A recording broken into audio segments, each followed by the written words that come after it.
Hello and welcome to AEC Today Reports. We are in the month of September. Can you guys believe it? It's almost over. I know I can't. We appreciate you tuning in this Thursday. We have so much we want to share with you. A lot of great things happening around our conference. We have the Conscious Injustice Convention coming up. We have a new youth director, as you may know by now, but we want to get to know him a little bit better in this episode. We also have another author within our AEC ranks, and we're happy to share her story, so you don't want to miss that. And we have some updates on the renovation of the dorms at Pine Forge Academy. This is definitely a show you don't want to miss. Sit back, relax. We'll be back in just a moment. Campus Stella is uniquely housed in an area where we have displaced individuals, immigrants, a population who is underserved because there's a food desert. And so we are uniquely situated by the STEM school, Campus Stella, or it's actually the Southside STEM Academy, and students are bused in. And there's a lot of things that the school needs. There's a lot of things that students need. So we just wanted to be able to give back to our community, give them what they need so they can get a great start to the school year. Welcome back to AEC Today Reports. We're so happy that you tuned in this evening. We're excited because now we have an opportunity to get to know our new youth director. So we want to welcome at this time Dr. Ramone Griffith. Welcome, Ramone. Dr. Griffith. Thank you. How are you doing? Great. We're so happy that you joined us. First of all, congratulations again on this new assignment. Thank you. I'm really excited about it. I was going to say, how does it feel? I mean, I know it's still new for you, but what are kind of the emotions right now as it relates to it? Well, it's been a very, very fast-paced 25 days. And so it's been amazing in the transition, but God's been good and it's been fun, beginning this process and getting to know some of our leaders and, learning about what my responsibilities are and seeing where we go from there. All right, great. Speaking of getting to know, we wanted to start off by getting to know you a little bit more. So tell us a little bit about your background. Like, where did you grow up? Where did you go to school? All that kind of stuff. So I am originally from Brooklyn, New York, but I usually say it this way that I'm flavored by the cultural seasonings of my family's country of Barbados. So, I mean, amazingly enough, my mom is from England and my dad is from Barbados, but I'm more Caribbean than anything else. So I grew up in Brooklyn, New York. Those were where all my formative years were. Went through schooling there and then got to Washington Adventist University.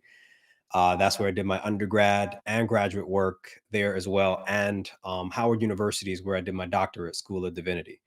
Okay, nice. Um, so Kavina and I, my wife, Dr. Kavina Griffith, that's my wife. She's an elementary school principal in Gaithersburg, Maryland. The Harriet Tubman, I should know this, right? The Harriet Tubman Elementary School is where she leads now, and we make our home in Maryland. Okay, nice. Now, when did you do your graduate work, Doctor? So what did I do it in or where did Yeah. I do it? What I did you do in it? in worship leadership. And so Oh, I did part of one of my passions is worship and specifically intergenerational worship in the Black Seventh day Adventist Church. And so that was the research that we did and the product of something hopefully coming soon that I'll be able to share with, our larger community about how we can work towards that. I love that. Now, anyone who has seen you throughout Allegheny East knows that you have, among many talents, the gift of music. You're a Yeah. vocalist yourself. So besides singing, what are some of the things you like to do? I mean, that put you in your happy. So, biggest thing, I'm a Yankee fan. I Okay. know I'm a New York Yankee fan. I know most of the territory is probably like, "Oh, no," but yes, grew up in there. So, honestly, I like baseball, so I'll watch it. That's one of the peaceful moments for me. Okay. Outside of music, I've just gotten into the fitness space, and so now I'm in the gym as often as I can be. No. Sometimes I have to cut it back now. Of course, time doesn't permit me to be there 3 hours, right? But I get in the gym, I work out. Those are the two hobbies that I've picked up most recently. Okay. Okay. Now back to singing. When did you first start singing? So I've been singing since like young child. Okay. To be honest with you, I'll add this. My grandmother was the one who inspired me first. She used to sing these hymns to me when I was really, really young. And so to be honest with you, that's really where I cultivated the sense of even tonality of hymnody. Like I that's a sweet spot for me now. And then I didn't realize I could sing until I got to undergrad. And Really? so, yeah, I didn't know, like, I wasn't singing places like that. People were like, "Oh, man, you were," no, I wasn't. I didn't have Oh, a you would never calendar of know it. events. It was in undergrad, and I just happened to be on campus, and I said, I'll do a music minor." And then I auditioned, and they were like, and I thought I was a baritone, to be honest with you. And then they said, "Wait a minute, there's something else here." And then Okay. before you knew it, that's where I really started to cultivate the gift and finish my one of the degrees is in music. So that's how it goes from there. Yeah. Okay, very nice. Wow. No, you sound like you've been singing your whole life. Came straight out of the womb. Nope. Nope, nope, nope. And only, I mean, a little bit. And I think my family is a little bit of a singer, but not really. Only my dad, very little. He Mhm. talks about some groups that he grew up in singing in, but that was it. And I'll say this: I went to a musical church, and so my church coming up would sing, and so I just thought it was normal, but I didn't think I was anything worth listening to be honest, you know. But Look at you now. See? I, All right, so you mentioned your wife, Dr. Kavina Griffith. yes. Tell us quickly, how'd you guys meet? Oh man, we met at church. Ain't God good? Yeah, see? I had Mhm. gone to at Breath of Life. That's her home church here in Fort Washington, Maryland. And to be honest with you, I didn't want to go, right? It was my Mm, birthday weekend and I was not excited about preaching. I was hoping to just chill out. And Dr. Harris insisted. And so I came to preach and then I saw her that Saturday and I was like, oh, okay. mhm. Happy And birthday to then, me. Yeah. yeah, I know, right? And then, and then the rest is history. We connected and actually, we'll be celebrating our anniversary on October 1st. Oh, nice. Coming up. Yeah, 6 years for us. God has been good Awesome. to us. And Congrats. so, yep, excited. Yep. Love that. Love that. All right, so let's talk a little bit about youth ministries as we started off saying, this is new. It's kind of a whirlwind, kind of being thrust into such an active role because we know youth ministries. There's just so much Mhm. going on. So how do you feel like your personal gifts and talents kind of align with a ministry like this? And so, I'll start with the biggest thing that like pathfinders. Mhm. I grew up a pathfinder. And especially in Brooklyn, if you're not familiar with it, you don't have a whole lot of trees. And so one of the amazing things was always getting out of the city, going to camp, camporees, and involved in drill and drum corps, all those fun activities. So this has been kind of in my blood. I never anticipated that we would be here or Right. even engaging in this role. But God does amazing things and works in really mysterious ways, as we say. And so, out of that experience, then of course, in my pastoral experience, starting at Capitol Hill, I've always been involved with our youth and young adults. And so we were able to establish some things, create some programming, do some things that really enhance their involvement in the worship experience and beyond that. And so it's really been a healthy combination of all the things that I'm passionate about, whether it's worship and music, youth and young adults kind of involved in them, and the idea of intergenerational worship. So beyond that, that's been something that God has been, developing in me for some time. And now I guess it comes to fruition in this venue and avenue here. Great. Awesome. Love it. So, of course, anytime you walk into a new role, you're thinking, all these ideas are spinning in your head, and you're like, where do I start? What's next? Mhm. So, what has settled in your spirit at this point in terms of some of the goals and objectives you have for you right now? And so, right, the first thing, and you're right, it's been a whirlwind. There are, I mean, so many ministries that people probably don't even know that fall underneath youth ministries. And so, it's been exciting first to get to learn the leaders, meet the leaders, engage with them. And so, my first objective has just been collaboration. Mm, I wanted to meet people, kind of engage with them, learn our leaders. And so, we've had some meetings. We've been able to meet with our executive leadership. And it's also a big year because next year is Gillette. It's not Oshkosh anymore. That's the large international camporee. And so that's been a whirlwind, kind of getting mm, involved and trying to reestablish our clubs in our churches and kind of build back youth ministries. You know what I mean? I don't Yeah. think that it's going back to what it was with an AY in the afternoon in a Bible class or whatever, but trying to establish what that looks like. So when you ask what the goals are, I want to kind of lean in on that youth and young adult aspect of ministries. The statistics are staggering of how many young adults are not in our churches anymore. And so we want to figure out what's going on and how do we bridge that gap?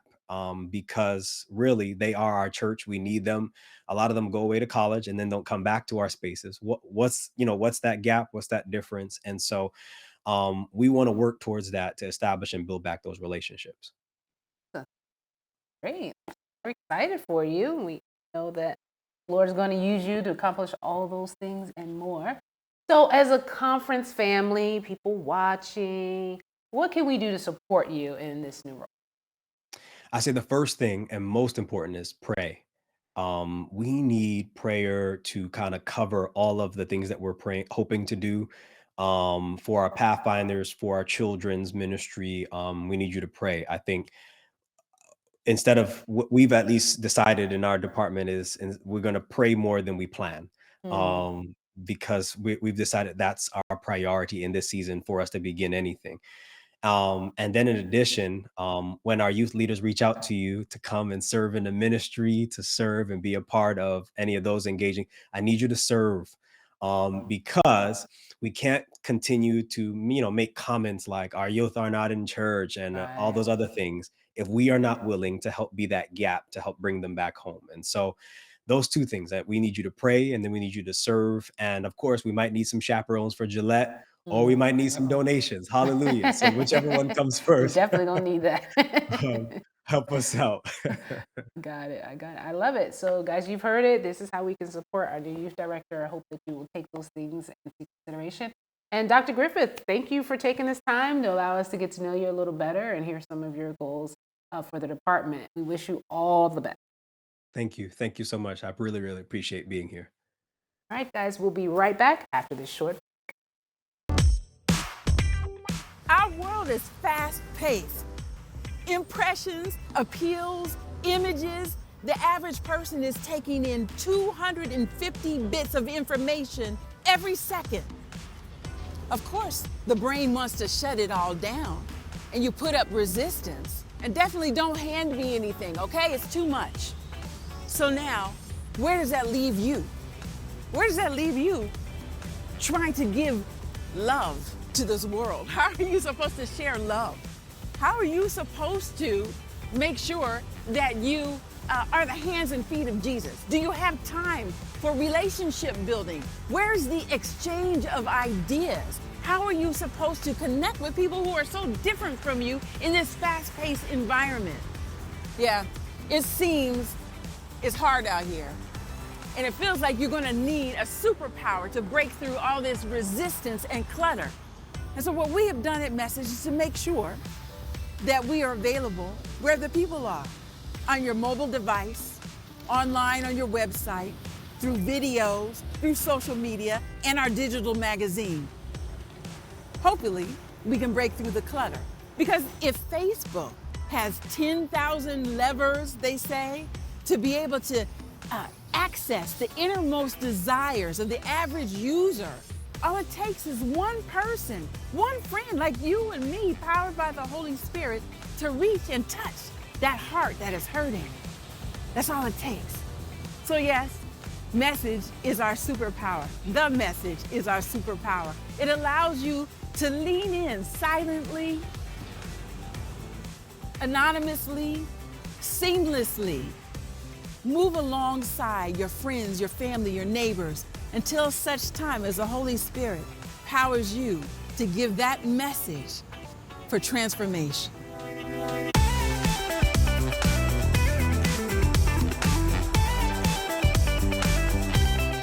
Welcome back to AC Today Reports. We're so happy that you joined us and are staying tuned into this episode. We're excited because we always love the opportunity to get to talk to some of our members about the exciting things that they are doing. And tonight we have Kimmy with us, who is going to be sharing something very special that she just accomplished. So welcome to the show, Kimmy. Thank you, thank you, thank you.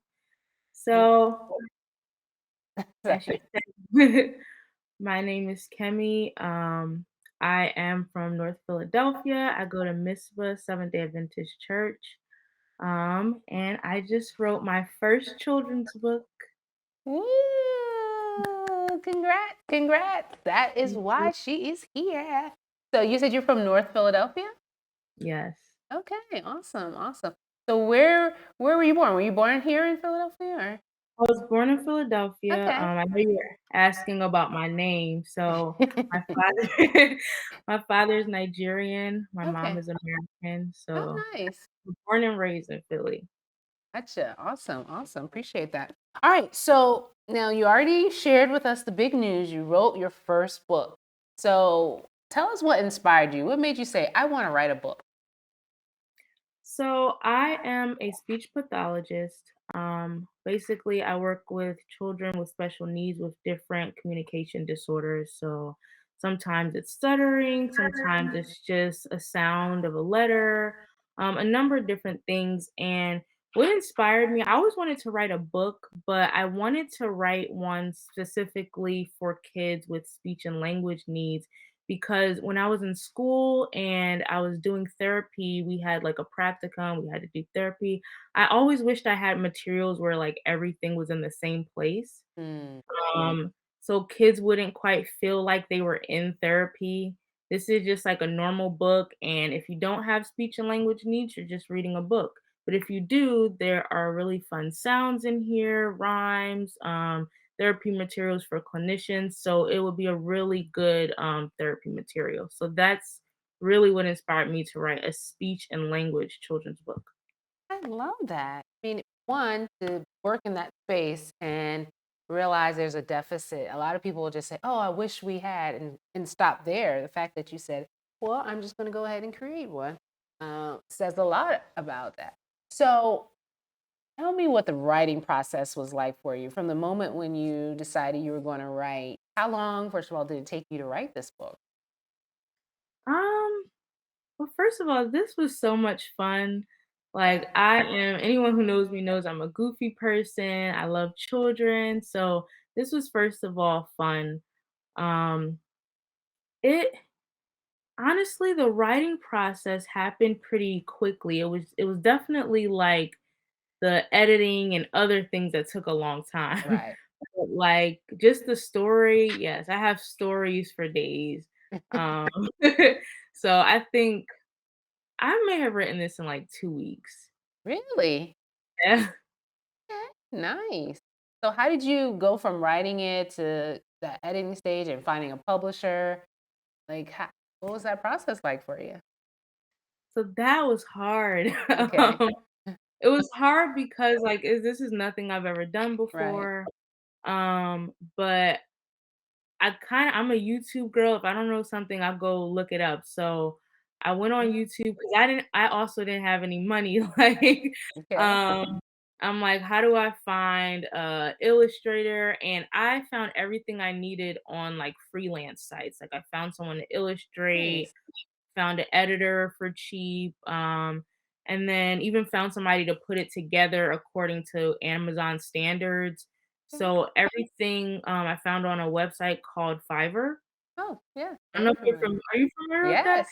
Okay, because I tell some people and they're like, "What? What Yeah. is that?" Fiverr with two R's, right? Yes, yes. Fiverr with 2 Yep. R's has everything you need. There are, like, illustration companies and companies that'll, like, do everything, but those were more expensive, so for my budget, I went to Fiverr.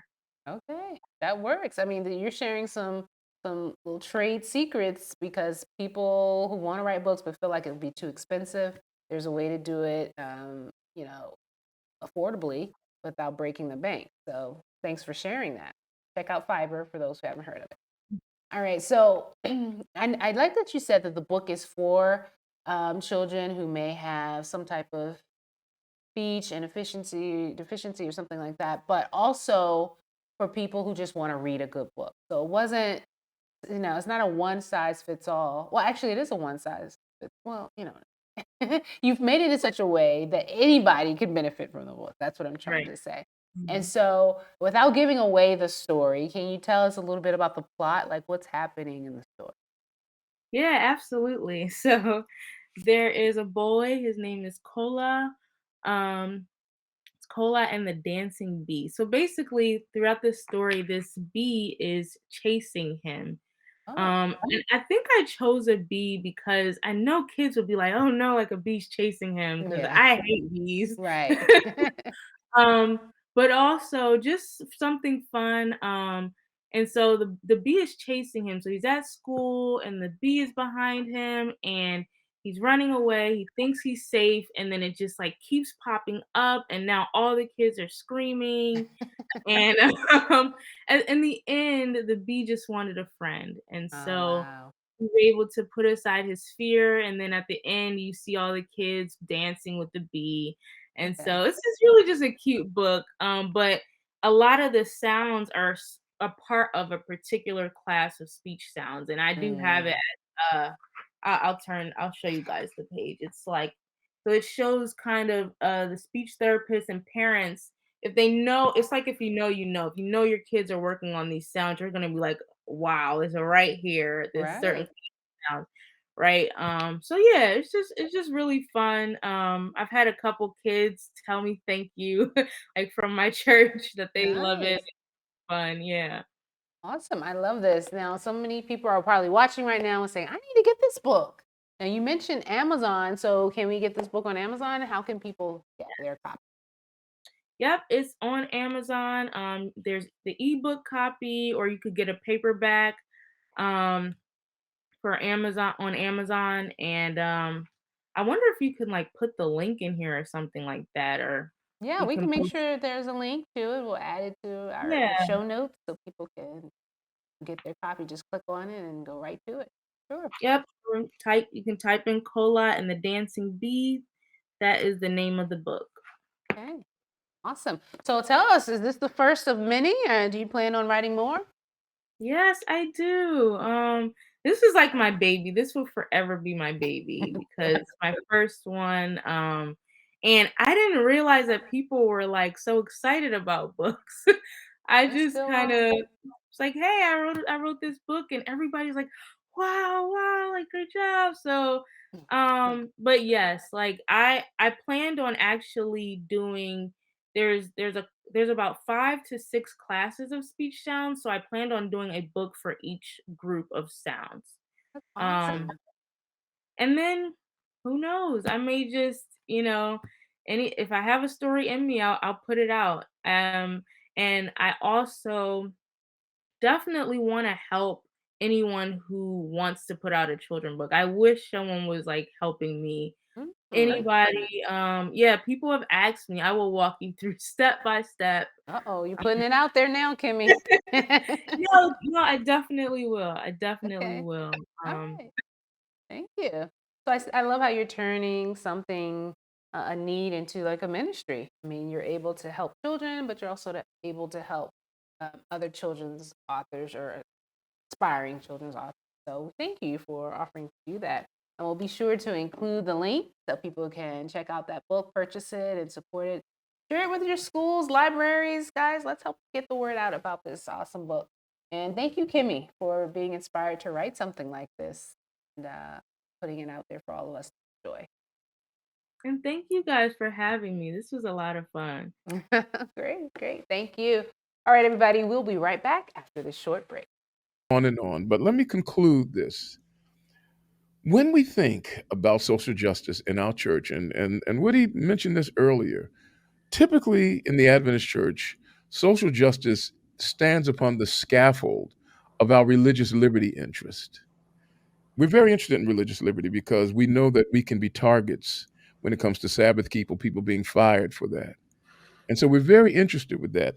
But the fact of the matter is that when it comes to true social justice for individuals who are disenfranchised or marginalized, we tend to lag back. And it's because our theology causes us to feel so separate at times that we perceive that our interests are not the interests of other people, or that their interests, better said, are not our interest. And we watch them from afar and we pray that times will get better for them. as we kind of fold our hands and sit in our neutral corner. These are my thoughts to lead us into our discussion today, here at the place where the brightest minds and the most articulate tongues come together to debate the issues of the day here on the Upset Podcast. What say you one? What say you all? Welcome back to AEC Today Reports. We're so happy to have with us right now Attorney Jackson Doggette Jr.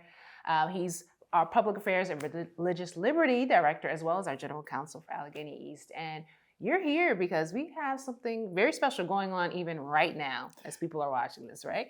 And that's our what? Conscience and Justice Council Convention, the annual convention. I love it. I love it. We're so happy because Allegheny East is hosting this year. For those who haven't even heard of this convention, first of all, tell us what it is. The Conscience and Justice Convention was brought about because we recognized the need that the local churches did not, one, understand what social justice is, and two, how to use it evangelistically. So our goal is to help local churches learn how to use social justice, which is Christ's method, in an evangelistic way, so that you're lifting up the community for its own sake, but you also win people's confidence so that you can say, follow me as I follow Christ. Awesome. So this is for people who want to be more involved in a community, need some ways, some ideas about how they can be involved, what it really looks like. So this is, okay, I think that applies to everybody. That means this convention is for everybody. It's right? for everybody, especially those young people who want to be involved and don't really have a vehicle for doing it. We're trying to develop those vehicles in the local church so our young adults particularly can be very involved in the work of Christ. That's good because a lot of churches are talking about reinventing their AY programs, their youth programs. This could be a nice little collaboration of how they can do that. Absolutely. I'm seeing that. Okay, so we're talking about this. I already stated that it's going on right now. This is Thursday evening, but there's more to the convention, Friday and Saturday. So what are some of the things that people what topics are you covering? Who's speaking? Well, there are 3 tracks. There's the conscience track, the justice track, and a track for pastors. Okay.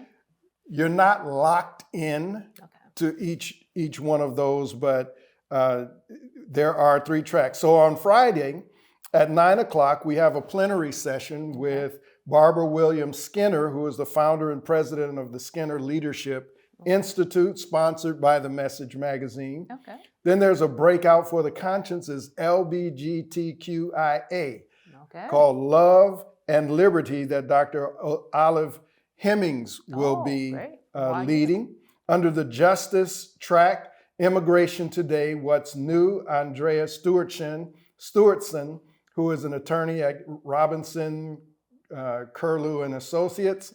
And then the pastor track is Addressing Health Disparities as Evangelism. Anthony and his wife, India Medley, will be presenting that. So that's in the morning. Then there's a general session for everyone called Identifying Allies. Claudia Allen, Community Outreach Supervisor at Howard County's Office of Human Rights and Equity, will be leading that. Then we go to our breakouts again. We have for the conscience, suicide, and the church, what you need to know. Sharday Hollins, mental health and equity consultant, will be there. Justice is the redistricting process, drawing the lines, with Kim Brace, founder and president of Election Data Services.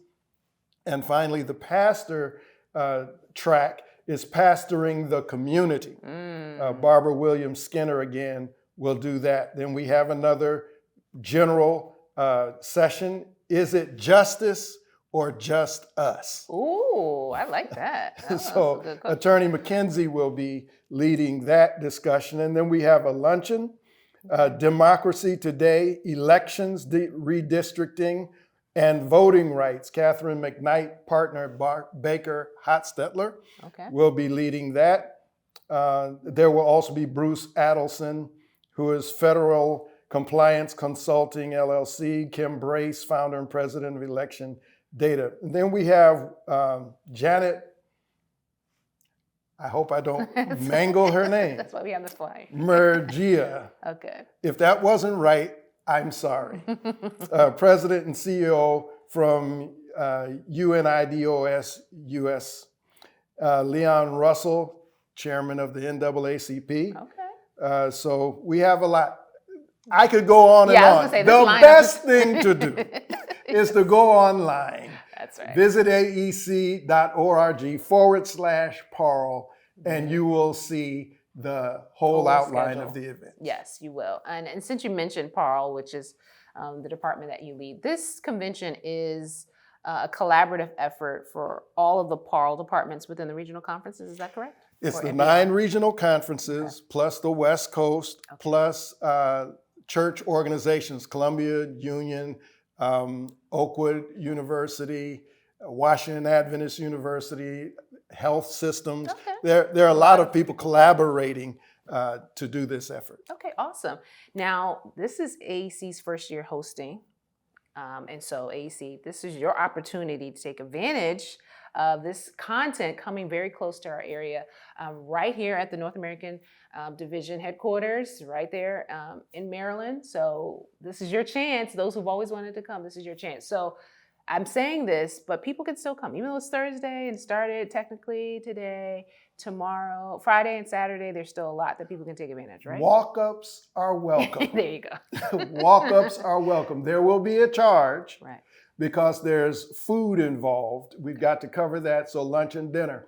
But you are more than welcome to come, even if you haven't registered yet. You can register on the spot. On site. Okay. Awesome. So you mentioned that the registration covers meals, so lunch on Friday, and Yes. and what about on Sabbath? Dinner on both days. Oh, okay. Lunch. Okay. Sounds good. All right. I like that. So I know pre-conference, there's a trip to the African American Museum and some other things that happened today. So what is the goal after people leave on Saturday evening or Sunday morning?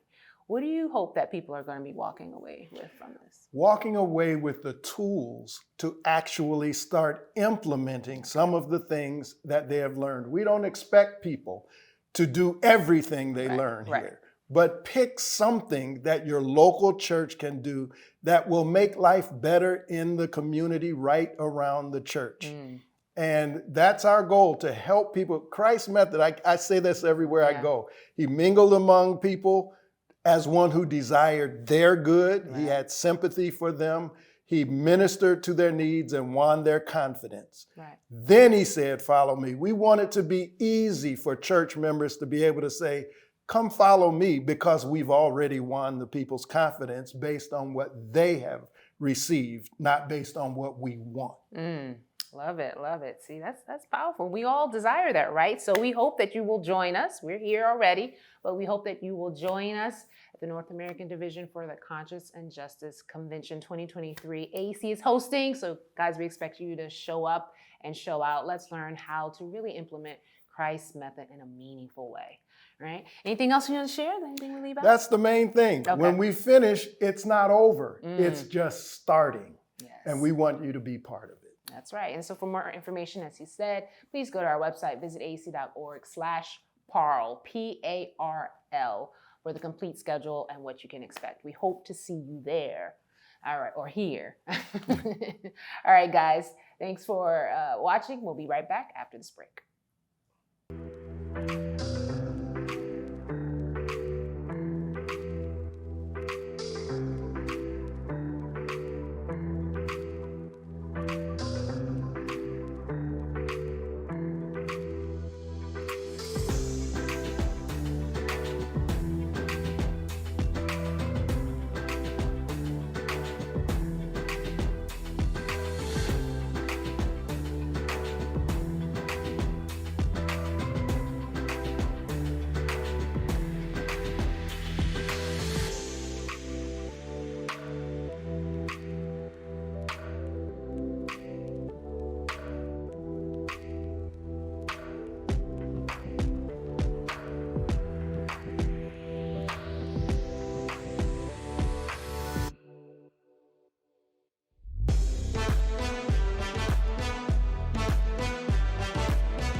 Welcome back to AEC Today Reports.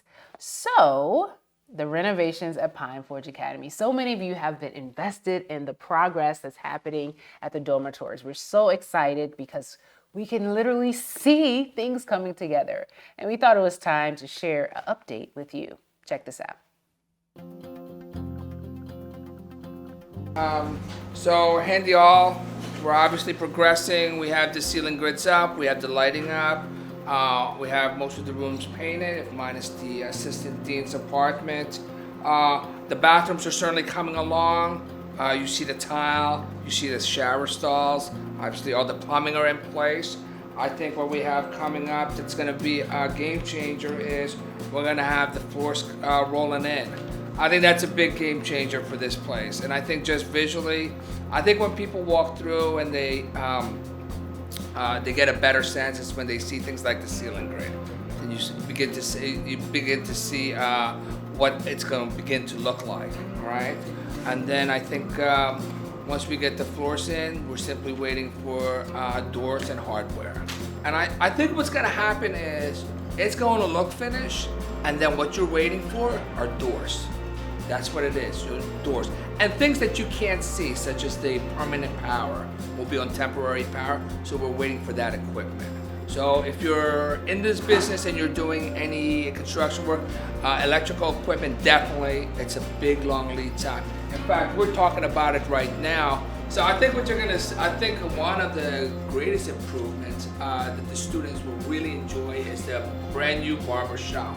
And that barber shop, the furnishing is being donated by the company I work for and the company Mike works for. So I think it'll be knocked out. So I think that the new space with the new furnishings, I think the young gentlemen at the school, they're going to really enjoy it. They'll be cutting that hair really well now. All right. So yeah, the barber shop will have it'll have a hair wash station and then 2 cutting stations. Also have a TV with some lounge chair to hang out and watch, and then the one whole wall will be a chalkboard wall for inspirational artistry. So in addition to that, the way Mike designed it is it's exposed. It has a window similar to like a store or a true barber shop that you're passing by. I think the location, they decided to make the location up front, which is great. Because the young ladies from across the street, they can just come, do hair there also. The public side of the whole. The public side, all right? So I think it's going to be really good for all the students.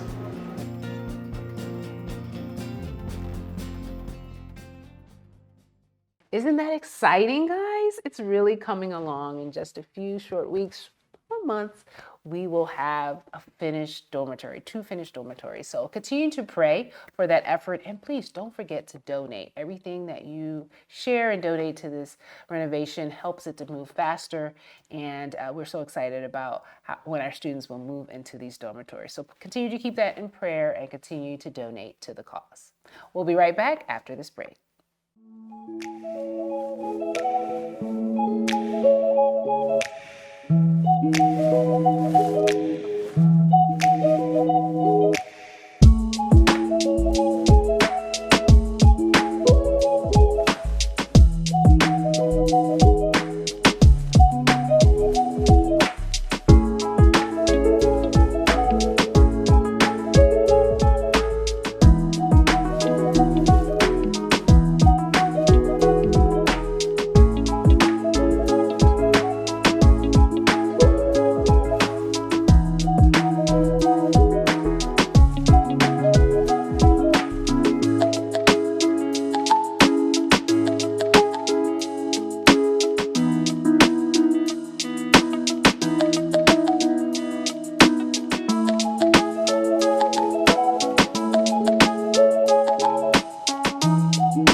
right, guys, that's it for us in this episode of AEC Today Reports. We hope that you enjoyed it. So many exciting things happening. We hope to see you at the convention. There's still time, and you can view it virtually. Don't forget to check that out as well. Continue to wish our youth director the best, and don't forget to check out that book, guys. You got to get that book. It's such an exciting book for any young person, whether there's a speech issue or not. Check it out and support our AEC author. And guys, if you have something that you think needs to be featured on AEC Today Reports, let me know. Reach out to me at lhewitt@aecsda.com. Also, if you're not following us on Facebook, if you haven't subscribed to our YouTube channel, please do it. That way you can continue to be updated about the things happening in your conference. We thank you for tuning in. Continue to have a blessed day and a blessed weekend, and we'll see you next month.